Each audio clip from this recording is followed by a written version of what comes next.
JT de France 2, Laurent Delahousse tente de gratouiller Orelsan en buvant du thé. Laurent Delahousse a posé une question insistante à Orelsan, un thé en main, lors du JT de France 2, ce 19 octobre 2025. Quand il ne balance pas son flow sur scène, Orelsan cultive une discrète carrière d'acteur. Sa filmographie s'étoffe depuis plus d'une dizaine d'années maintenant. On a pu le voir au total dans un peu plus d'une dizaine de films, sans compter les séries et formats courts à l'instar de Bloqué, Casting, Serge le Mytho ou encore plus récemment. Bref, côté cinéma, le rappeur originaire d'Alençon, dans le département de l'Orne, a fait des apparitions dans des longs métrages très différents. Son nom apparaît au générique de Babysitting et sa suite de Nicolas Benamou et Philippe Lachaud, au poste de Quentin Dupieux, mais aussi Astérix et Obélix, l'Empire du Milieu de Guillaume Canet.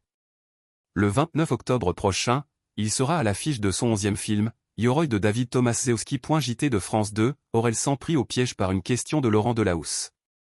À l'occasion de la sortie imminente du long-métrage dans lequel il joue son propre rôle, Orelsan a répondu à l'invitation de Laurent Delahousse. Le journaliste l'a invité à faire un crochet par le JT de France 2, ce dimanche 19 octobre 2025. Au cours de l'interview, il a été question non seulement de cinéma mais aussi de musique. Le compagnon d'Alice Taglioni a souhaité savoir si le musicien préparait un album.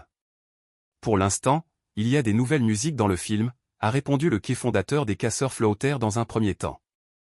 Mais le journaliste star de France Télévisions ne s'est pas contenté de cette réponse évasive.